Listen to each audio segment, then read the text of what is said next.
Hello BS, আসসালামু আলাইকুম। আশা করি আল্লাহর রহমতে আপনারা সবাই ভালো আছেন। আলহামদুলিল্লাহ, আমিও ভালো আছি। আমি আজকে আপনাদের জন্য নিয়ে এসেছি একটা নতুন রেসিপি।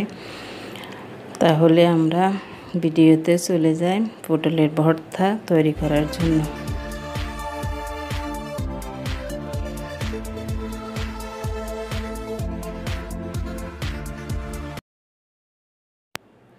আমি এখানে নিয়েছি 1 কেজি পরিমাণ পটলের চোখা আর ভিতরের দানাগুলো কয়েক পিস পটল কেটে নিয়েছি। 4টা কাঁচামরিচ দিয়েছি। এগুলাকে আমি সিদ্ধ করে নেব। দেখুন, আমি পাত্রতে বসাই দিয়েছি। এগুলো আমি সিদ্ধ করব। সিদ্ধ আমার হয়ে গেছে। এখন আমি এগুলোকে ব্লেন্ড করে নেব।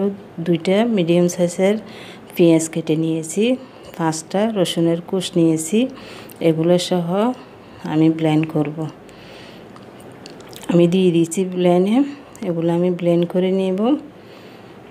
দেখুন,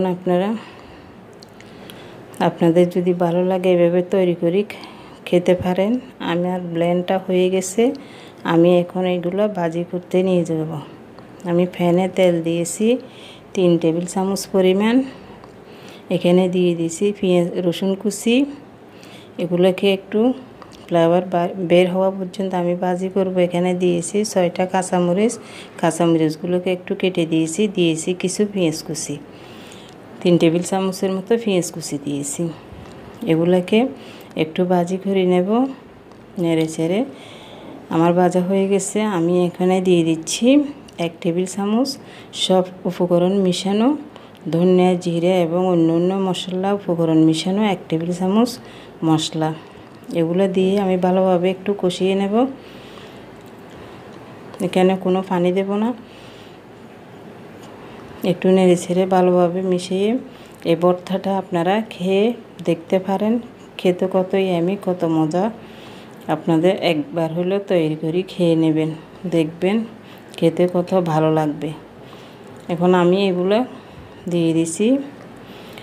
এগুলো নেড়ে ছেড়ে ভালোভাবে একদম পানি শুকিয়ে যাওয়া পর্যন্ত আমি অপেক্ষা করব। নেড়ে চেড়ে দেব, ঢাকবো না।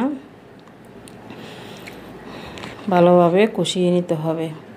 আমার চ্যানেলটা যদি ভালো লাগে লাইক দিবেন, শেয়ার করবেন, সাবস্ক্রাইব করবেন। দেখুন, আমার ভর্তাগুলো তৈরি হয়ে গেছে। আমি এখানে দিয়ে দিছি কিছু ধনিয়া পাতা কুচি, 2টা শুকনো মরিচ। দেখুন ভর্তাটা কেমন হয়েছে।